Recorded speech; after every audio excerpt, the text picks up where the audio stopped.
Let's take a closer look at the Trinidad Scorpion Butch T, just known as Butch T. And here's a Butch T.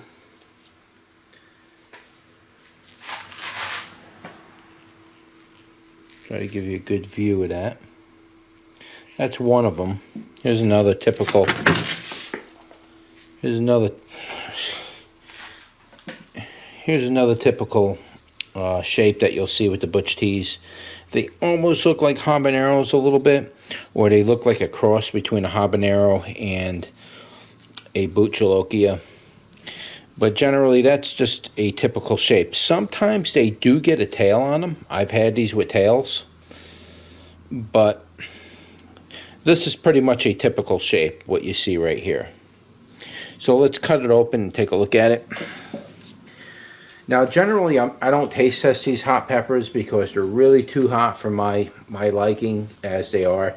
What I do is I cut them open and I dry them out and I shave the seeds and I make a great powder out of it. And that I like to use the powder rather than eating them fresh.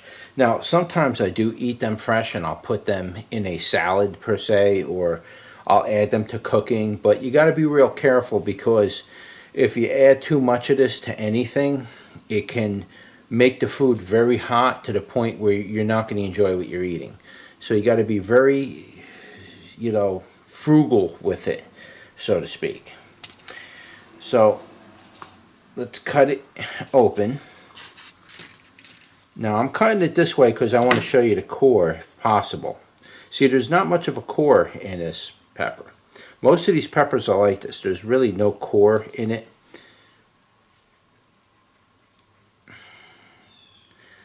Pull the seeds out. I'm going to dry these out in the sun a little bit. Rinse them.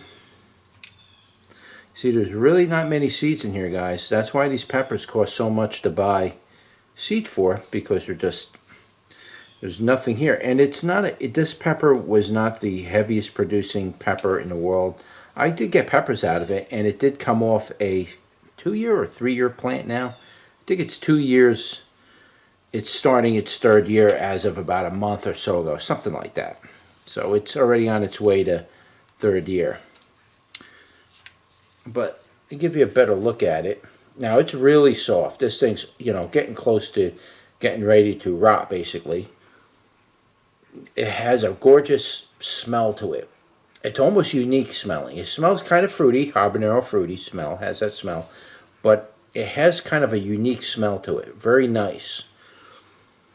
Now, if I get typically a lot of peppers in 1 year, any one particular pepper, if I'm getting 30 or 40 of each variety of pepper, Reapers, Butch Tees, Morugas, I will make individual powders out of them, and then I put them all in their own jars, and I use the powders that way.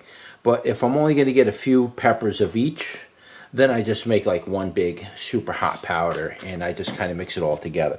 Because in general, once you dry them, they all kind of taste the same, so you're not going to like augment flavors by doing that. They all generally taste pretty good. They taste pretty much the same way.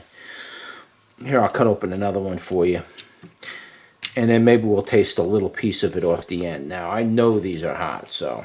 But I want to describe the flavor for you. I'm not interested in the heat.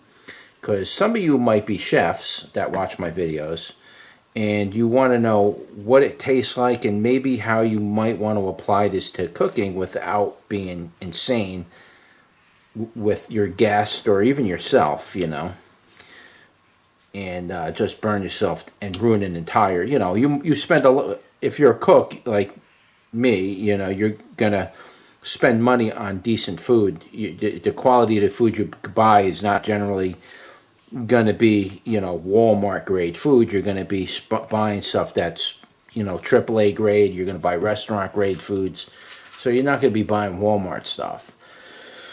So you're spending money is what I'm trying to say, and you don't want to waste your money by making something with this, and it's absolutely incredibly overwhelming as far as taste and heat. So you don't want to do that. And so I try to give you an idea what to look for and some cautions if you are cooking with it, how to avoid overdoing it. A couple seeds in this one. Usually these little ones don't even have any seeds in it. But I did get a couple more peppers than what you see off here. And I'm trying to remember. Some of them actually, what happens is, in my greenhouse, especially this year, what happens is there's some kind of an insect in my greenhouse. These didn't get it, but some of the peppers in my greenhouse were getting these holes in it, or they're chewing the stem around the pepper. And what's happening is they do that, and the pepper seeds don't seem to develop correctly, or they die off, or they get moldy. It just, you basically, when you see that, you got to pick it and just get off the plant, because it's just sucking energy from the plant, and the pepper's really not ever going to do anything other than rot and get nasty, and you're not going to want to eat that. So whatever insect is actually doing that is actually starting to cost me money, and it's lowering my crop production almost quite a bit, because they did it to quite a few peppers. And some of the peppers these insects did that to, I only got 3 or 4 peppers off a plant, and it's a first year grow, and I needed the seed for the next year grow and all that. So I'm kind of taking a beating a little bit. Now I'm going to leave this. I'm actually not going to rinse this, because I'm not selling these seeds. So I'm going to leave this, and what I do is I kind of stick the red part to the paper a little bit, try to get it so it sticks down. And when I pop the seeds off, that red stuff stays on there, and the seed comes off nice.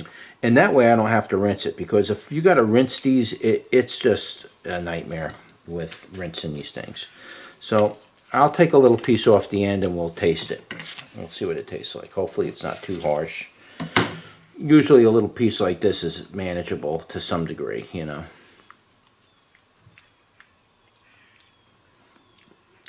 Oh, interesting.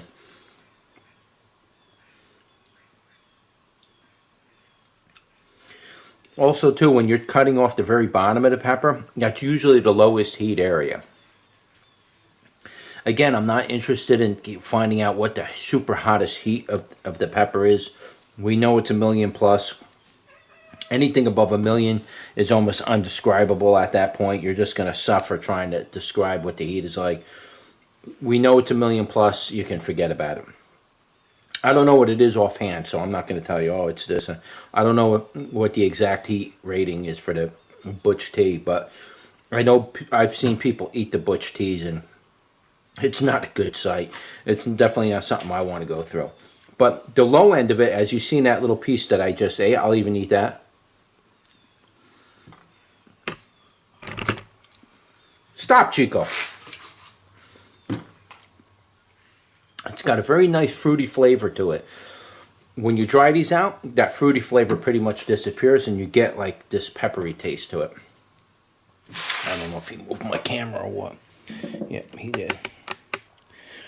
And so it's got a nice fruity flavor. The very bottom of the pepper is really not that bad. I just ate those 2 pieces, and I'm so far pretty good.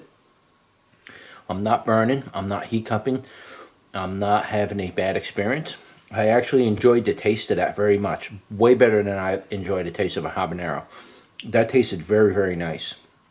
And like I say, once you dry these out, they taste once you dry these out, they taste really nice. As far as the heat goes, it's just pretty much attacking the tongue raw. It didn't really hit the back of the throat, and that's mainly because I took such a small amount that I'm not getting hit with the raw heat. The majority of heat is going to be right in the seeds. So even if you get one of those seeds in your mouth, you're going to get a lot more heat out of it.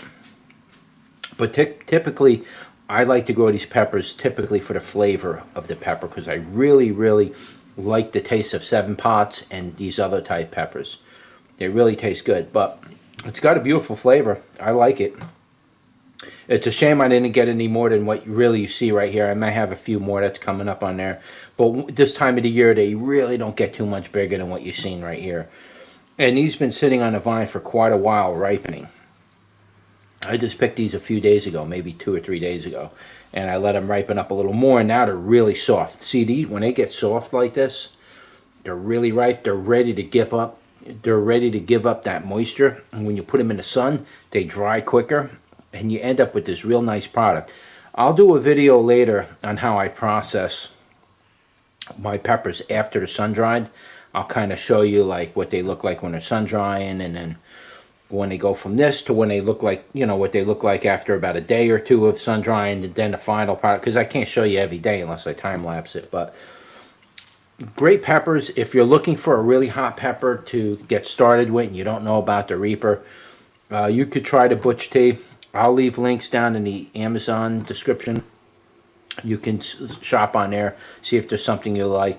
But I like the taste of the Butch T. It's definitely something I will grow every year. I've been growing this pepper now for, I don't know, 3 years now. Something like that. I think the plant in the greenhouse is a 2-year. That particular one. But yeah, it's a great plant. Give it a go. I definitely give this a thumbs up. It's a good pepper to grow. So that's really all it for the Butch T. And if you like this video, like, share, and subscribe. And I will see you on the next one. Take care.